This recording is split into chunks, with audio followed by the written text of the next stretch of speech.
ஜானகி சந்தேஷ் இல்லை நாளைக்கு ஒரு செம்ம பரபரப்பான எபிசோடு வந்திருக்குன்னே சொல்லலாம். ரகுராம் கிட்ட வந்து லெட்டரை பத்மா வந்து கொடுத்துட்டாங்க. சீனு மாயா வந்து லவ் பண்ணுற விஷயம் தெரிஞ்சு ரகுராம் அதிர்ச்சி ஆகி நிற்கிறாங்க. அதே சமயத்தில் மலை மேலே நின்றுக்கிட்டு தாலி கையோடு வந்து சீனு வந்து நிற்கிறாப்புல. மாயா கிட்ட ஃபோன் பண்ணி நீ வந்தே ஆகணும், இன்றைக்கி நம்ம கல்யாணம் நடந்தே ஆகணுங்கிறாங்க. வேறு லெவலில் ட்விஸ்ட்டாக இருந்துச்சுன்னே சொல்லலாம். மிஸ் பண்ணாமல் ஃபுல் வீடியோ கேளுங்க ஃப்ரெண்ட்ஸ். இந்த பக்கம் பத்மா வந்து கண்ணாப்புண்ணான்னு கத்திக்கிட்டு இருக்காங்க ஜானகி கிட்ட. எல்லா பிரச்சனையும் காரணமே வந்து நீங்கள் தான். நீங்கள் மட்டும் வந்து இந்த மாயாவை வந்து அழைச்சிட்டு வராமல் இருந்திருந்தா எந்த பிரச்சனையும் கிடையாது. மாயா வந்து அப்படிப்பட்ட பொண்ணெல்லாம் கிடையாது அப்படின்னு சொன்னோன்னே, எனக்கு தெரியும் அவள் தான் வந்து என் பையனை வந்து அழைச்சிட்டு போயிருப்பா அப்படின்னோடனே, கூட தனாவும் தானே இருக்கா அப்படின்னோடனே, அதெல்லாம் கிடையாது, எனக்கு எந்த பிரச்சனை நடந்தாலும் என் பையனுக்கு வந்து சாரு கூட தான் கல்யாணம் நடக்கணும், அது முழு பொறுப்பு நீங்கள் தான்.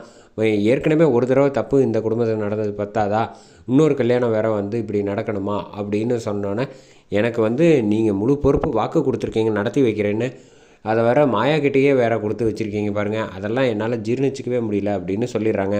உடனே கீழே வந்துடுறாங்க. வந்துட்டு கரெக்டாக ஃபோன் பண்ணி பேசுகிறாங்க. இந்த மாதிரி எங்கே போய் பார்த்துட்டிங்களா கேம்பில் அப்படின்னு ஜானகி கேட்டோன்னே, சிவராமன் அங்கே வந்து இல்லைங்க நீ இன்னும் வந்து நான் பார்த்துட்டேன், ஆனால் வந்து இங்கே வந்து மாயா கூட வந்து தனா மட்டும்தான் இருக்கான், ஆனால் அவங்க 2 பேரும் கேட்டப்போ வந்து சீனு அங்கே இல்லவே இல்லை அப்படின்னு சொல்லிட்டான் அப்படின்னு. இல்லை அப்படிலாம் இருக்க வாய்ப்பே கிடையாது, நீங்கள் வந்து நல்லா தேடி பாருங்கள், நிச்சயமாக அவன் அங்கே தான் இருப்பான், அவங்க கண்ணில் படாமல் கூட இருக்கலாம். நீங்கள் முதல்ல வந்து கல்யாணத்தை வந்து எப்படியும் நடக்க விடாமல் பண்ணுங்கள், இல்லைன்னா பெரிய பிரச்சனையாகி போயிடும் அப்படின்னு. நீங்கள் ஒன்றும் கவலைப்படாதீங்க, நீ எதுவாக இருந்தாலும் நான் பார்த்துக்கிட்டு அழைச்சிட்டு வந்துடுறேன், சீனோட வர்றது தான் என்னோடய வேலை, நீங்கள் தைரியமாக இருங்க அப்படின்னு சொல்லிட்டு ஃபோனை வச்சிடுறாங்க. உடனே மணி வந்து கிளம்பி போகலாமா ஊருக்கு அப்படின்னு சொன்னோன்னே, கிடையவே கிடையாது, சீனு இந்த ஊரில் தான் இருக்கான், ஒரு சந்து கூட விடாமல் ஒரு கோவில் விடாமல் தேடணும்னு வச்சுக்கோங்களேன், வசமாக மாட்டிப்பான் அப்படின்னு சொன்னோன்னே, இவன் என்ன இப்படி இருக்காப்புல, நம்ம பையன் வந்து கல்யாணம் பண்ணணும்னு அவனை பல்ல கடிச்சு அனுப்பி விட்ருக்கான், அவனுக்கே இப்போ தான் தைரியம் வந்திருக்கு, இவர் வந்து அழைச்சிட்டு போயிடலாங்கிறப்புல ஒரு வேளை இவரை வந்து முதல்ல வந்து கண்டுபிடிக்காத லெவலுக்கு ஏதாவது பண்ணணும் அப்படின்னு சொல்லி மணி மனசுக்குள்ளே யோசிச்சுட்டு இருக்காங்க. என்ன யோசிச்சுட்டு இருக்கீங்க, முதல்ல கிளம்பி வாங்க அப்படின்னு சொல்லிட்டு ஒவ்வொரு இடமா தேட ஆரம்பிக்கிறாங்க. இந்த கேப்பில் வந்து மாயா வந்து ரொம்ப ஃபீல் பண்ணிக்கிட்டு இருக்காங்க கேம்பில். ஏன் வந்து இந்த சீனு திடீர்னு இப்படி எழுதி வச்சுட்டான், லெட்டரை ஒரு வேளை வந்து அவங்களுக்கு பெரியப்பா கிடச்சிருச்சுன்னா ஒரு வேளை நம்ம மாட்டிப்போமே அப்படின்னு கவலைப்பட்டுக்கிட்டு இருக்காங்க.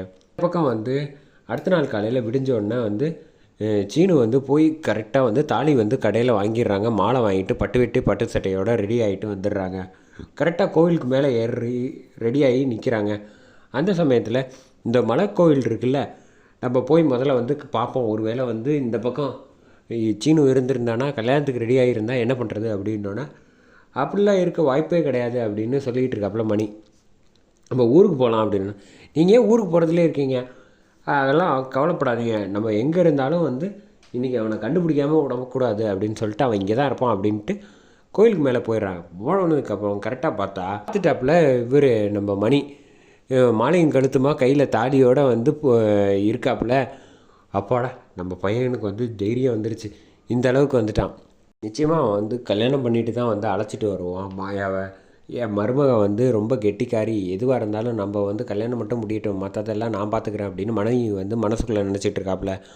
அந்த பக்கம் வந்து சிவராமன் கரெக்டாக சீனுவை பிடிக்கலான்ட்டு அந்த டைரெக்ஷனில் போகிறவனே, அவன் இங்கே இருக்க வாய்ப்பே கிடையாது, நீங்கள் கீழே வாங்க நம்ம போய் மலை கீழே தேடலாம். இல்லை மலைக்கு மேலே வந்துட்டானே, இவ்வளோ தூரம் தேடியாச்சுல, கீழே இருந்தால் தான் அவனை பிடிக்க முடியும், மேலே போனால் எப்படி பிடிக்கிறது, வாங்க போகலான்னு அழைச்சிட்டு வந்துடுறாங்க. அழைச்சிட்டு கீழே வந்ததுக்கப்புறம் சீனு வந்து போய் ஐயர்கிட்ட வந்து எல்லாம் ரெடி பண்ணி எல்லாம் ரெடியாகி நிற்கிறாங்க. ஒரு செகண்டு, நீங்கள் ரெடி ஆகிட்டீங்க, மாப்பிள்ளை வந்தாச்சு, பொண்ணு எங்கே அப்படின்னா, பொண்ணு வந்துடுவா, நீங்கள் மந்திரத்தை ஸ்டார்ட் பண்ணுங்கள், நான் வந்துடுறேன் அப்படின்னு சொல்லிட்டு போகிறாங்க. இவங்க மந்திரத்தை எல்லாம் சொல்லிகிட்டு இருக்காங்க.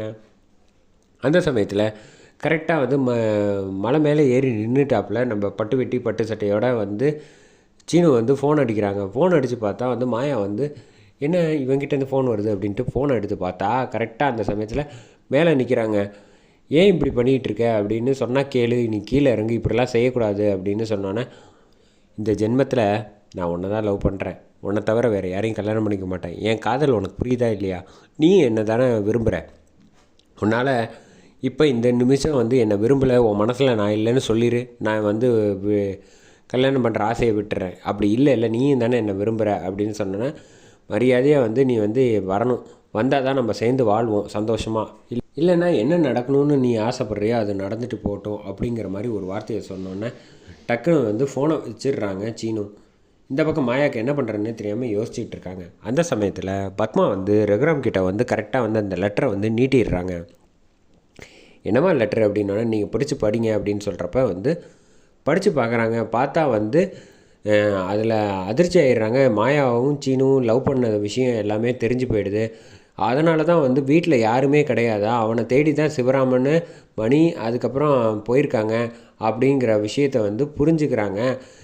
ரகுராம் வந்து செம கோவத்தில் இருக்காங்க. அதோட முடியுது எபிசோடு.